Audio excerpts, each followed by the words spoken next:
ഇന്ത്യയുടെ കളികൾ പാകിസ്ഥാൻ കാണാൻ കിടക്കുന്നതേയുള്ളൂ. ഇന്ത്യയിലേക്ക് നുഴഞ്ഞു കയറാനുള്ള പാകിസ്ഥാന്റെ എല്ലാ മാർഗങ്ങളും മുൻകൂട്ടി അറിഞ്ഞ് തടസ്സപ്പെടുത്തിയിരിക്കുകയാണ് മോദി സർക്കാർ. മാത്രമല്ല, അതിർത്തിയിൽ പ്രതിരോധം ശക്തമാക്കാനുള്ള നടപടികളും കടുപ്പിച്ചിട്ടുണ്ട്. പാകിസ്ഥാനിൽ നിന്നും ഭീകരർ ഇന്ത്യയിലേക്ക് നുഴഞ്ഞു കയറേക്കുമെന്ന ഇന്റലിജൻസ് റിപ്പോർട്ടിനെ തുടർന്നാണ് ദ്രുതഗതിയിലുള്ള ഈ നടപടി.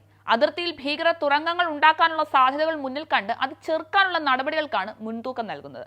ഇതിനായുള്ള ശ്രമങ്ങൾ അതിർത്തി രക്ഷാസേന ഇതിനോടകം തന്നെ ആരംഭിച്ചും കഴിഞ്ഞു. അതിർത്തി കടന്നുള്ള തുരങ്കങ്ങൾ നിർമ്മിക്കുന്നതിന് ശാസ്ത്രീയമായി തടയാനുള്ള മാർഗങ്ങളാണ് സേന കൂടുതലായും സ്വീകരിക്കുന്നത്. തുരങ്ക നിർമ്മാണത്തിന് സാധ്യത കൂടിയ സ്ഥലങ്ങളെപ്പറ്റി നേരത്തെ ഇന്റലിജൻസ് റിപ്പോർട്ട് നൽകിയിരുന്നു. പാകിസ്ഥാനുമായുള്ള അന്താരാഷ്ട്ര അതിർത്തിയിൽ 33 കിലോമീറ്റർ ഭാഗത്ത് തുരങ്കങ്ങൾ വഴിയുള്ള നുഴഞ്ഞുകയറ്റം തടയുന്നതിനായി കിടങ്ങുകൾ കുഴിക്കുന്നുണ്ട്. ഇതിൽ 25 കിലോമീറ്റർ ഭാഗത്തായി നിർമ്മാണം പൂർത്തിയായിട്ടുമുണ്ട്. ശേഷിക്കുന്ന ഭാഗത്തെ കിടങ്ങു നിർമ്മാണവും ഉടൻ പൂർത്തിയാകുമെന്നാണ് വിവരം. നൂതന യന്ത്ര സംവിധാനങ്ങളാണ് ഇതിനായി ഉപയോഗിച്ചു വരുന്നത്. 4 അടി വീതിയും 10 അടി ആഴവുമുള്ള കിടങ്ങുകളാണ് അതിർത്തിയിൽ നിർമ്മിക്കുന്നത്.